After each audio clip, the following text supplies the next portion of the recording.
আসসালামু আলাইকুম। একটা কথা বলছিলাম, যেমন আমরা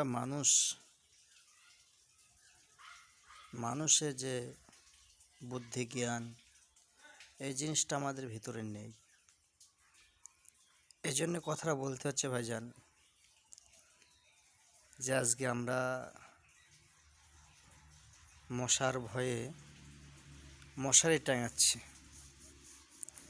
দুনিয়াতে মশার ভয়ে মশারি টাঙাচ্ছি, শীতের ভয়ে ল্যাপ টানছি, বর্ষার ভয়ে ছাতা টানছি এবং গরমের ভয়ে পাখা টানছি।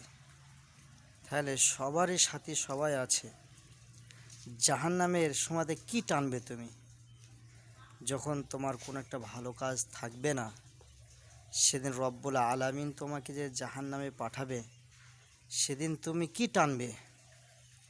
তুমি টেনে কোন জিনিসটা দিয়ে তুমি তোমার ছায়া করবে এবং তুমি জাহান্নামের আগুনকে ঢেকবে, যে আমার গায়ে রোদ তাপ লাগবে না, আমার শরীর পুড়বে না। যেমন মশার কামড়ে তুমি মশায় টাঙাচ্ছ, তুমি সেই হওয়া তুমি ভাবো যে আমি একদিন থাকবো না দুনিয়াতে, আমাকে চলে যেতে হবে। সেদিন আমি জাহান্নামের সামনে যখন আমাকে নিয়ে যাবে, জাহান্নামের সামনে দরজার সামনে, সেদিন আমি সে তাপটা কী দিয়ে ঠেকাবো? এতটুকু ভাবো বাবজেনরা, এতটুকু ভেবে অন্তরের সঙ্গে একটু দিলে বসাবে, বুঝতে পারবে যে আমরা কি ধরনের মানুষ, আর আমাদের কি করণীয় কর্তব্য ছিল, আমরা কি করছি। একটু কমসে কম এক চুল পরিমাণ একটা মশার ডানার পরিমাণ একটু কবরের চিন্তা করে ভাবছি। এই কথাটাই বলতে চাচ্ছিলাম।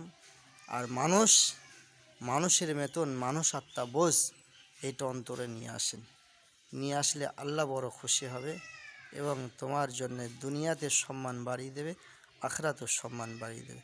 আসসালামু আলাইকুম। যদি বলার মধ্যে যদি কোনো ভুল ত্রুটি হয়ে যায়, ছোট সন্তান হিসাবে মাফ করে দেবেন।